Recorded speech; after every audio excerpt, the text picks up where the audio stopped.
everyone, welcome back to my channel. This is Sewing Seams with Deb, and this is the second episode.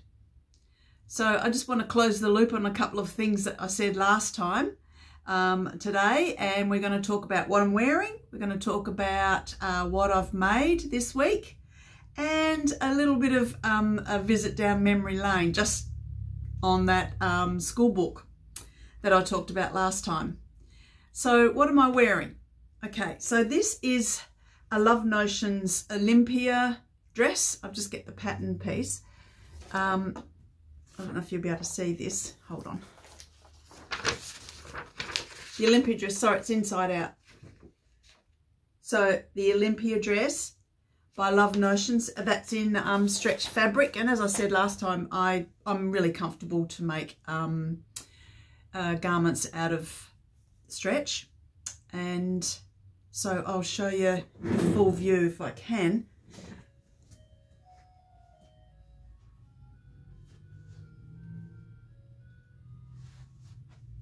So I really like the fabric. I think it's really pretty. I got it from Spotlight, and I bought this fabric last year. So I had it in my stash in my cupboard there that's full of fabric. And I cut a size medium, and it worked out pretty good. This is my toile, my practice garment, and I just used this fabric because I got more than 2 meters for just $4.40 actually, and it was 148 centimeters wide. I remember all these details because as soon as I buy fabric, I get it home or delivered, whichever, and I usually launder it or wash it straight away. Dry it how I'm going to use it when the garment's made, and then I'll put a note on there. You see the little note that I wrote for this, and I'll make a note of what it is. So it's rayon knit, and it's stripes coloured, what they had on the bolt, and I believe I got the end of the bolt sale, so that's why it was $4.40, so it was $2 for the meter. Amazing. So I thought, well, I've got nothing to lose. So it's certainly a wearable toile. I'm very happy with it. So this is the first season I've had this one. I made it not that long ago, and yeah, I'm really happy with it.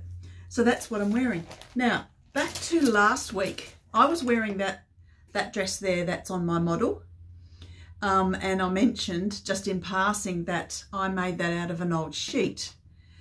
That also was a toile, and so my first practice garment for that pattern. Now that pattern is Simplicity 8258, and it's an amazing fit. That's a bit of a series that Simplicity do, and it's one of those that you can choose. It's kind of choose your adventure. So you've got for a slim, a medium, a curvy. So I just went with average. Sorry, not medium, average, and that's the line drawings at the back. So it's princess seams with short sleeves, with no sleeves, or with full sleeves. And so I went with view C, and it turned out really well. I made a size 14. I've made a note on here that there's 5 inches of ease in the pattern. That's a lot. Now I worked that out by measuring the bust measurement. So I went through the pattern itself and looked at the bust measurement. I don't know if you can see that. Sorry, it's blurry. Worked out the bust measurement. Then I went opened out the pattern, and in one of the pieces it always shows what the finished measurement will be if it's not on the back of the pattern, and in this case it was one of the pattern pieces. Then I worked out the difference, and that's how I figured out there's 5 inches, so that's a fair bit. So I realized later after I made this one that I had made a size too big, plus then, as I said, I lost weight, so I've taken it in a couple of times. It's still, well, it's big around the neck, and so that is a bit of an indicator that I've chosen the size is too big. So I should have chosen for the upper bust, not the full bust. So yeah, it's a really nice one. It's got the pockets a little bit into the body, and it's got princess seams, a seam down the middle at the front, a seam down the middle at the back, well, as a zip, and it's got princess seams at the back. So there's a lot of room for adjustment, and that's why they call it an amazing fit, because that pattern, or that series of patterns, you can make the pattern so that it fits you. Amazing. Great concept. Absolutely love it. And as I said, it's so hard to find a pattern that fits out of woven fabric. Stretch is a bit different. So usually, you know, you make it a bit smaller and it will stretch if the fabric's stretchy enough. So that was that. And I've made that quite a few times now. People that see me all the time, and, you know, at work and various things, they almost recognise that dress. It's summer for me. I mainly wear it in summer because I like the fact that I can make it out of linen and the very lightweight fabrics. And as I said, it gets pretty hot here. So that's that.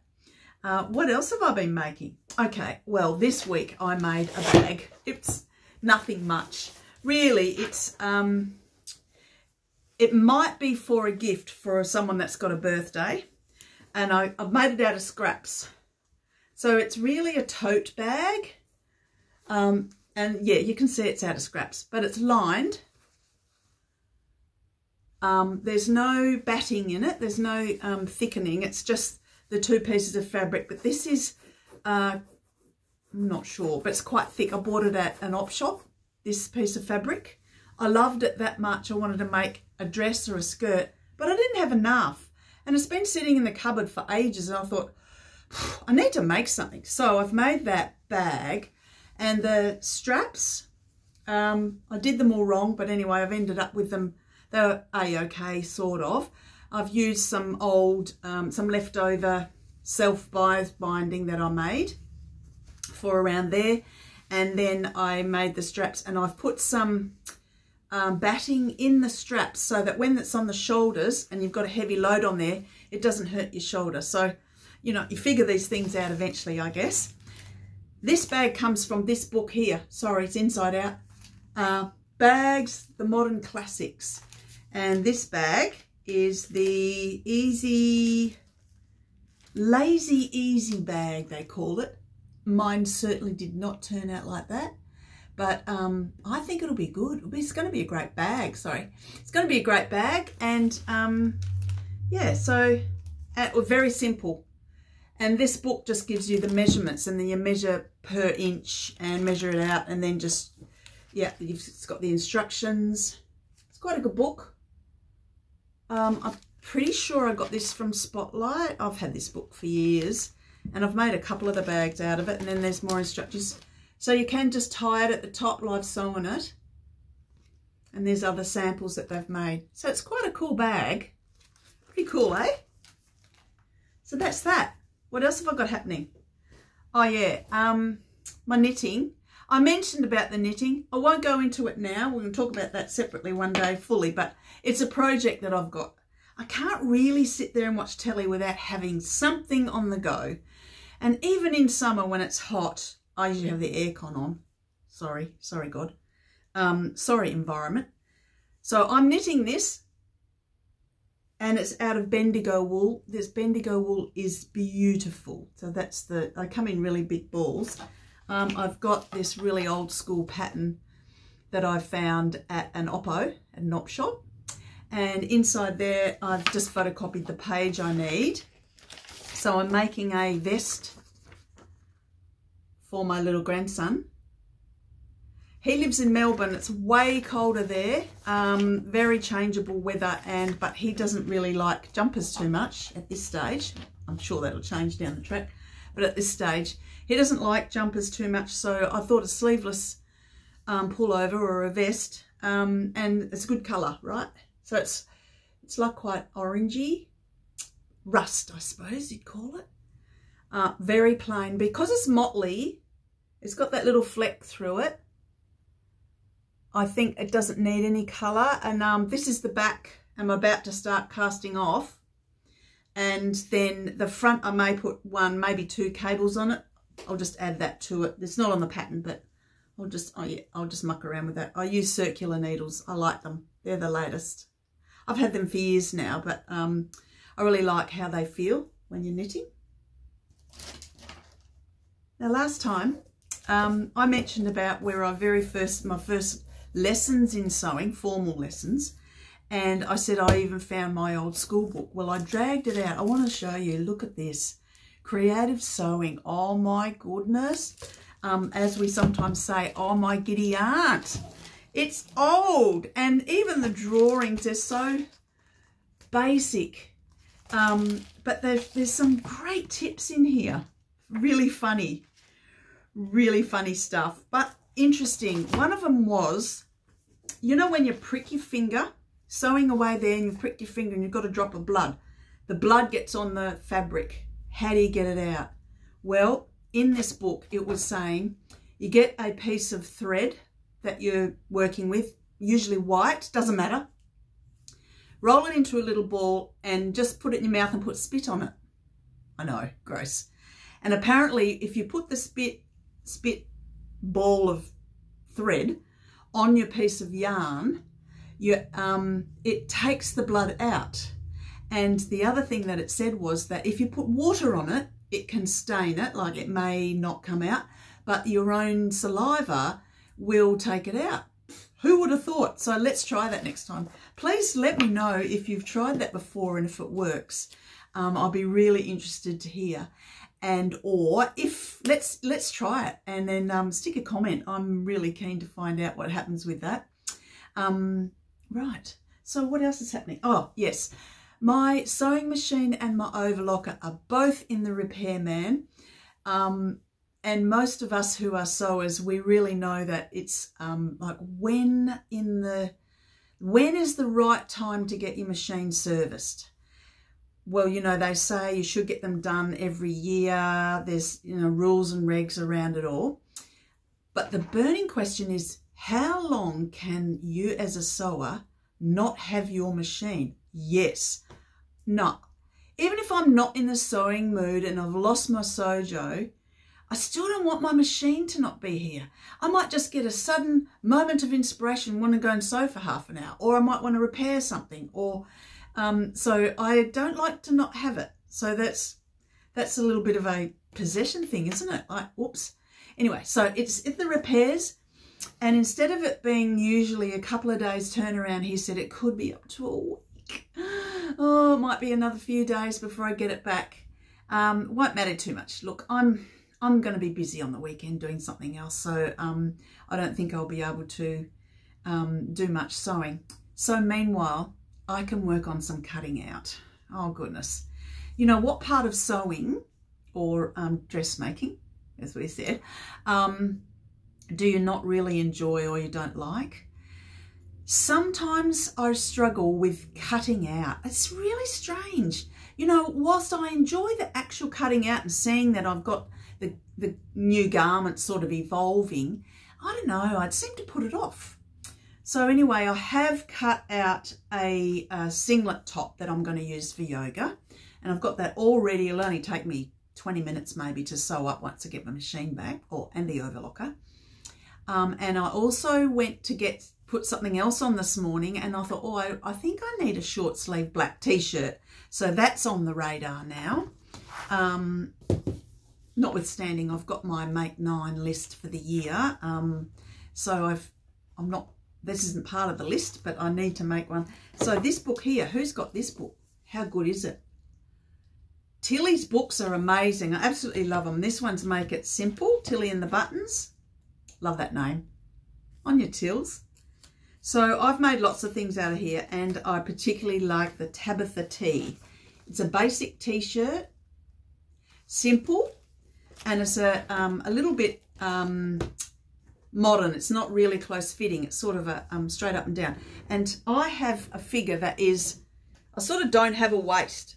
I never have. Even when I was like 14, I always straight up and down. A bit of a, I don't know what that's called. Certainly not hourglass.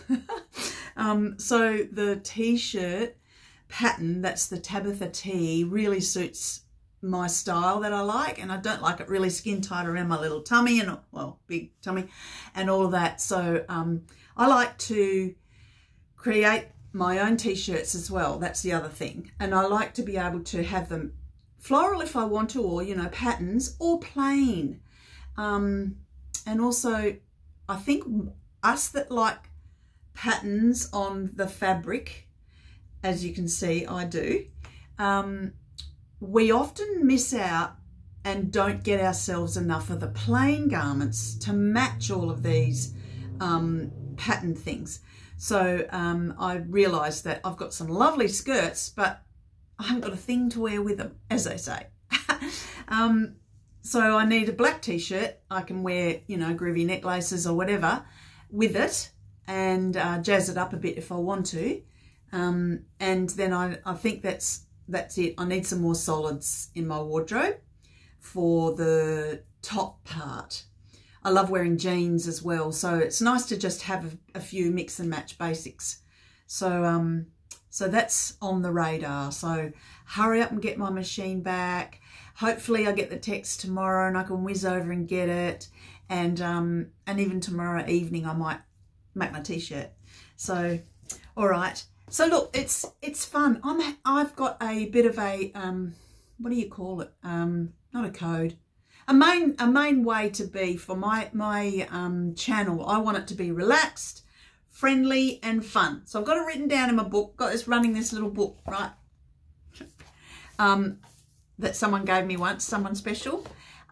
Relax, friendly, and fun. So I really hope that you enjoy my my channel and my vlog, and I'm having fun doing it. So I'm really looking forward to hearing from you.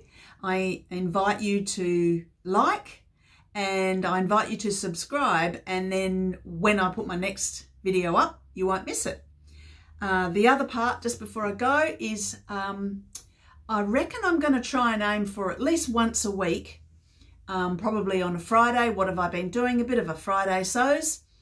You know, those of us that have been watching sewing podcasts for a while know that there's a following of Friday sews, and people talk about what they've been sewing, what they're planning to sew, and a little bit of life. And I think that suits me. All right. Thanks for watching, and I'll talk to you real soon. Bye.